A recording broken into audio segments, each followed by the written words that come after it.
Olá, queridos, que prazer estarmos juntos. Estamos em culto. Eu, minha família, Elaine, minha mãe, estamos juntos num dia tão especial para celebrarmos a ceia do Senhor em família. E é o que você está fazendo neste momento também em família. Então nós temos tudo em comum. A simplicidade da nossa casa, do nosso lar, não importa como sendo, mas o coração cheio da graça de Jesus. Nós vamos orar neste momento agradecendo a Deus. Eu convido você também que está em casa a falar com o Senhor e orar neste momento. Obrigado, Deus, pela graça, misericórdia, compaixão sobre nós. Obrigado, Deus, pela simplicidade como nós estamos podendo desenvolver o Evangelho. Sem muita pompa, sem muita maquiagem, de maneira doméstica, ó Deus, mas um Evangelho puro, vivo e de poder. Abençoa-nos, ó Deus, neste momento, quando estamos celebrando a ceia do Senhor, dando cumprimento, Senhor Deus, a um dos mandamentos da Tua Palavra. Nos orienta, Senhor, nos capacita. Sobretudo, ó Deus, venha à nossa casa, participe conosco, ó Deus, celebre em nossos corações uma grande festa ao Senhor. Em nome de Jesus te pedimos. Amém. Amém. Amém.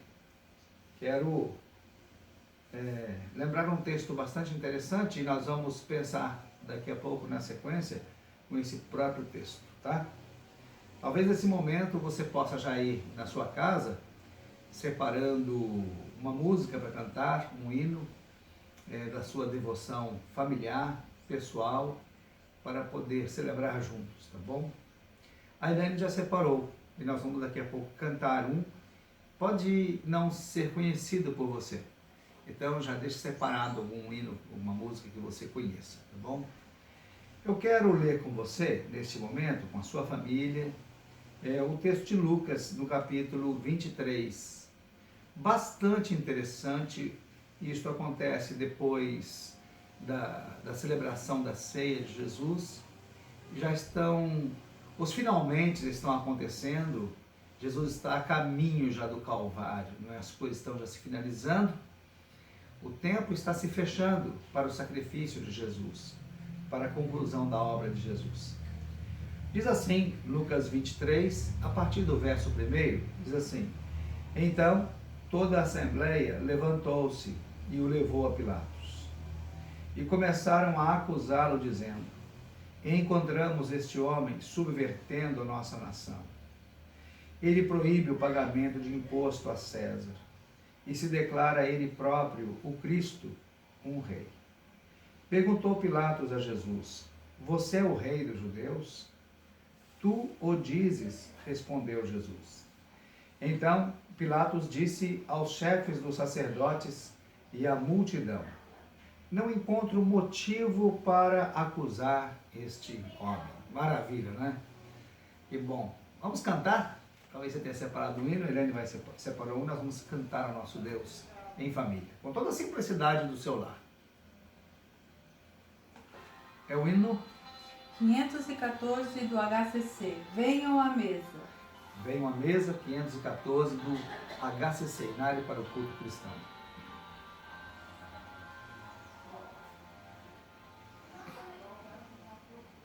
Venham à mesa, convida ao Senhor. Venham lembrar-se de mim. Foi por vocês que morri pelo amor. Venham lembrar-se de mim. Eis-nos aqui, tua ceia celebrar, para lembrar-nos de ti. Nossa aliança contigo renovar, tudo fazendo em memória de ti. Amém. Que bom. Amém. Até parei porque eu estava saindo já, né? Assim acontece na vida doméstica, né? Muito bom. Há uma outra canção também gostosa que foi cantada pelo grupo Vencedores por Cristo, da década de 80, né? Hino já um pouco antigo. Diz assim: este é o meu corpo partido por ti. Traz salvação e vida e paz. Toma e come. E quando fizerdes, faze-o em amor por mim. Este é o meu sangue vertido por ti, traz o perdão e liberdade. Toma e come. E quando o fizerdes, faze-o em amor por mim. Amém? O texto que lemos, ele nos aponta algumas coisas na direção de que o evangelho que às vezes nós estamos pregando ou vivendo ao longo do tempo, ele talvez não seja o evangelho mais original, ou talvez não seja o que interessou mais a Jesus que pudéssemos viver. Quando eu falo isso, estou apontando para a maneira como nós desenhamos hoje o evangelho, né? Ele veio sendo desenhado ao longo da história. Ele veio sendo desenhado com muita pompa. O evangelho ele trouxe muito do judaísmo, muito simbolismo, e ele trouxe para o nosso tempo, ao longo do seu desenvolvimento, ele trouxe muitos petrechos que não pertencem ao evangelho. Nós fomos criando ao longo do tempo, não é? E não necessariamente é evangelho. Eu vou dar um exemplo para você. Você, por exemplo, está num templo. Templo não é especificamente o evangelho. Você tem púlpito. Púlpito não é especificamente o evangelho. Você tem bancos. Bancos não é especificamente evangelho. No convívio social, e é normal em todo convívio social, você tem normas. Normas não fazem parte do evangelho propriamente dito. Então, você percebe que ao longo do tempo, é como se o evangelho ele fosse uma casa e nós vamos colocando muitos móveis nesta casa e vai atrapalhando o caminhar na casa. O mais importante é o evangelho, não são os petrechos que colocamos em volta do evangelho, não é? Então, o evangelho ele é mais simples do que nós falamos ou nós imaginamos ou tentamos construir. Por isso, algumas pessoas nesse tempo agora de pequeno grupo, de mais simplicidade, esse tempo diferente de ser igreja, muita gente está estranhando porque para muita gente faz necessário aquela pompa de estar no templo, não é?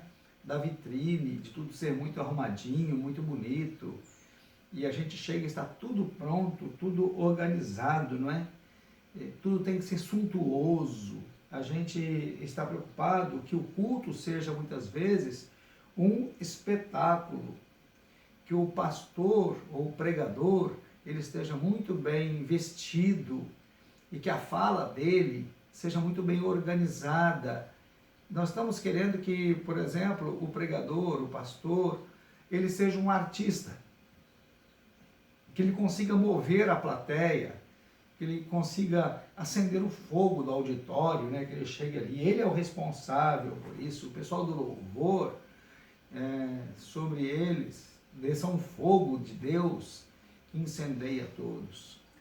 Então parece que no templo nós transferimos a responsabilidade da espiritualidade para o pastor e o povo do louvor, e todos os demais vivem uma vida muito desleixada às vezes, né? Não se conectam com Deus.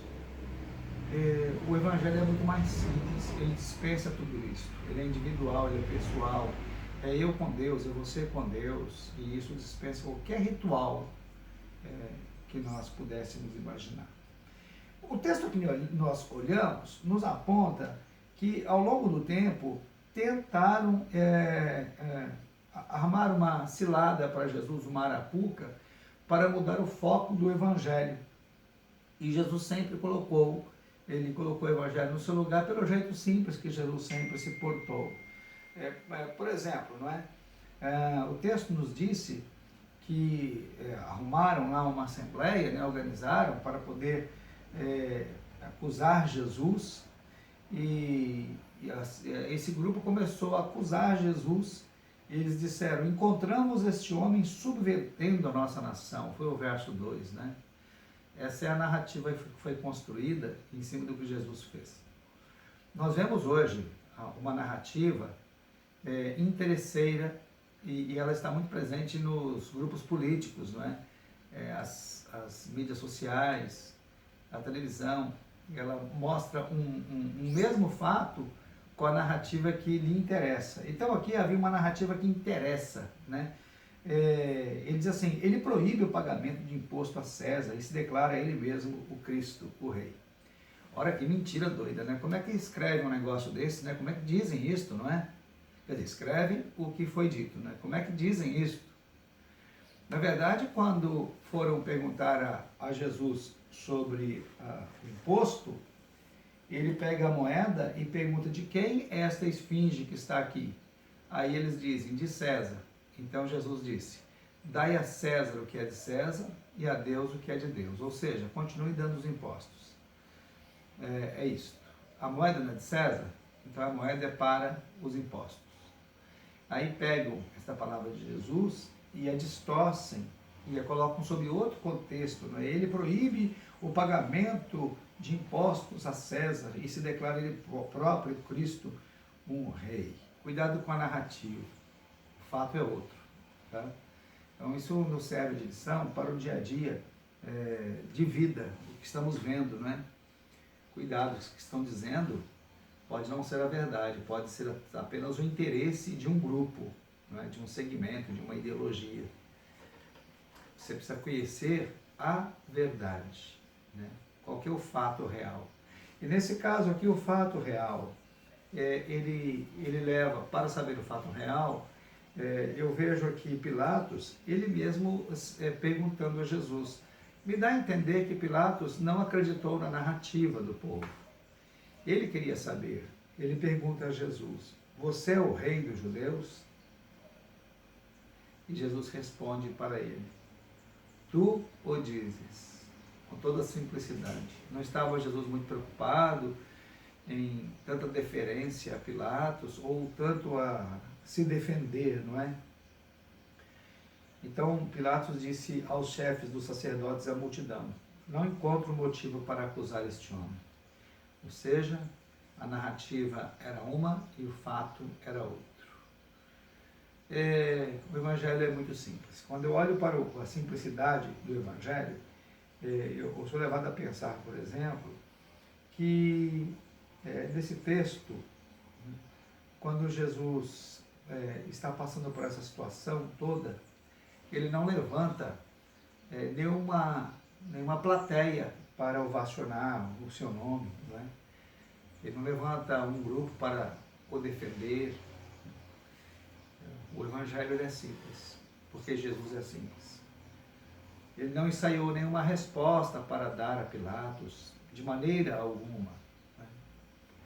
Sabe que eu penso que o Evangelho, do jeito que estamos vivendo agora em nossas casas, me parece mais original? É claro que nós sentimos a falta do convívio da nossa família, né? Uns para com os outros, juntos, a família cristã. Estar ali junto, ver os irmãos, abraçar, não é? Por outro lado, você também pode perceber que o fato de não estarmos juntos no templo, nós também temos menos problemas em algumas áreas.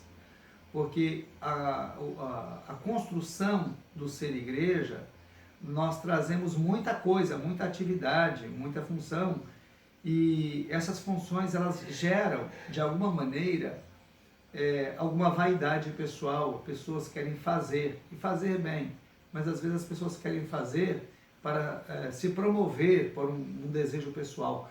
Então elas realizam um projeto pessoal em cima de um projeto que é espiritual.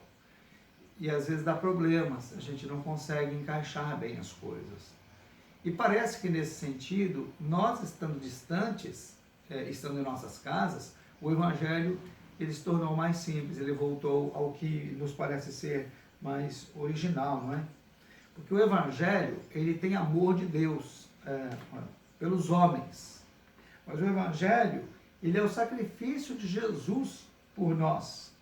O Evangelho tem vida eterna. O Evangelho ele tem o sacrifício de Jesus, e sem o sacrifício de Jesus, ele não é evangelho. Então, nós não temos espetáculo, nós temos aqui um evangelho sendo vivido por mim, por minha esposa, por minha mãe nesse caso, representando esta casa neste momento, com as coisas comuns de uma casa, né? Você está vendo aqui uma moringa d'água, garrafa d'água, as coisas normais, e nós nem fizemos questão de enfeitar tanto aqui para dar realmente o ar de que é uma casa, a coisa é simples, tá? Você não precisa paramentar muito essas coisas aqui. Você precisa paramentar o seu coração, a sua vida diante de Deus. Isto sim, tá? Então é isso. Eu quero celebrar a ceia com você sobre esse contexto, sobre esse pensamento de simplicidade do Evangelho. Ele é simples. Dispensa muita coisa, tá? Duas coisas interessantes que o Evangelho traz, e Jesus ensinou, e nós chamamos de ordenanças. Nós falamos que são as ordenanças de Jesus, é a ceia e o batismo. Então, o que realmente é tão importante para o Evangelho, provavelmente dito? Primeiro é o batismo. Jesus disse, portanto, ide fazer discípulos de todas as nações, batizando-os em nome do Pai, do Filho e do Espírito Santo. Isso é imprescindível para o progresso do Evangelho. Façamos discípulos. E discípulo não é simplesmente falar de Jesus, é fazer acompanhamento e formar o caráter de Jesus em uma outra pessoa. E aí, a ceia do Senhor, Jesus celebrou dizendo para fazermos isto todos os dias, né? Até que ela seja celebrada nos céus. É a outra ordem de Jesus. Então, são ordens pequenas, simples, que um discipulado doméstico verdadeiro, dando sequência, pode ser feito na sua própria casa. Eu quero, então, celebrar a ceia com a minha família neste momento, tá? Lembrar o hino 123. 123. Cantor cristão. Seja bendito, Cordeiro. Então, se você puder aí, hino 123, seja bendito o Cordeiro, tá bom? A gente canta a primeira, celebra a ceia e depois a última? Pode ser. Vamos cantar a primeira, a Elaine orientou aqui, ó, tá vendo? A gente canta a primeira estrofe, aí celebra a ceia e depois a última estrofe. Tá bom, muito bom. Então vamos cantar. Seja bendito, Cordeiro, que na cruz por nós padeceu. Seja bendito seu sangue, que por nós pecadores verteu. Eis desse sangue lavados, com roupas que dão alvação, os pecadores remidos, que perante seu Deus hoje estão. Alvo mais que a neve, alvo mais que a neve, sim, nesse sangue lavado, mais alvo que a neve serei. Aí você pode pegar o pão que você já separou em sua casa. O pão, ele representa o corpo do nosso Senhor Jesus. O corpo de Jesus foi moído por nós. E aqui está o grande simbolismo do pão ser o alimento básico. Jesus, ele é o alimento básico para a nossa vida, vida humana, existencial e vida espiritual. Jesus se faz homem. Ele diz assim, eu sou o pão que desceu dos céus. Então, ao comer esse pão, nós vamos comer esse pão como que comendo do corpo de Jesus, voltando ao tempo do sacrifício de Jesus, lá na cruz do Calvário. E você vai reviver aquilo, porque a ceia é um memorial, é trazer a memória ao sacrifício de Jesus. Amém? Vamos comer o pão?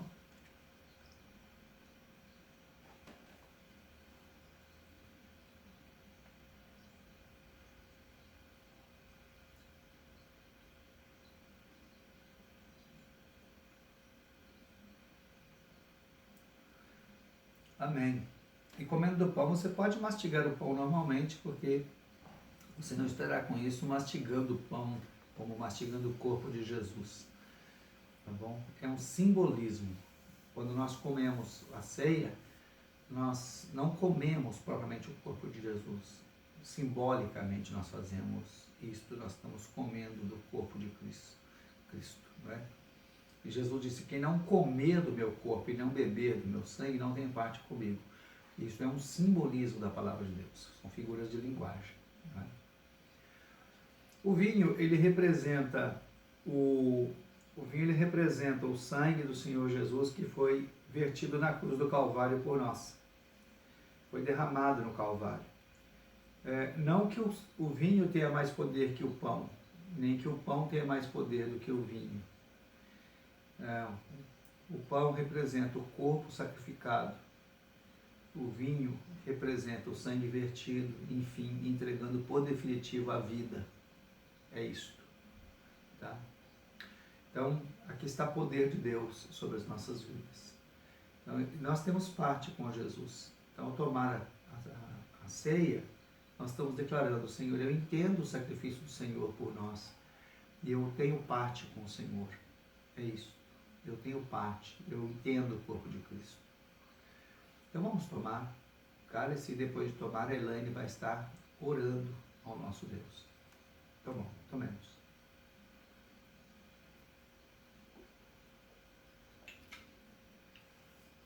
Oremos. Senhor, nós aqui rendemos glórias ao teu santo nome e agradecemos pelo teu profundo amor, Senhor. Pois o Senhor se deu para trazer essa nova aliança, a qual agora, Senhor, lembramos a todo momento o quão profundo foi o teu amor para conosco. Obrigado, Deus meu, por ter dado a sua vida por mim. Obrigado, Senhor, por tudo que fez. Eu te louvo e te agradeço, Deus meu, por tudo. Peço perdão, Senhor, por tudo o que cometemos de errado, tenha magoado o teu coração. Mas aqui nos colocamos, Senhor, diante da tua presença, para celebrar e relembrar o teu profundo amor. Obrigado, Senhor, pelo maior presente que foi a nossa salvação. Amém. Eu te louvo e te agradeço por esse momento, no nome santo de Jesus. Amém. Amém. E como o objetivo do nosso encontro hoje é celebrar a ceia, então nós já vamos encerrando, cantando na sequência, né? A última estrofe do hino 123. Última estrofe do 123.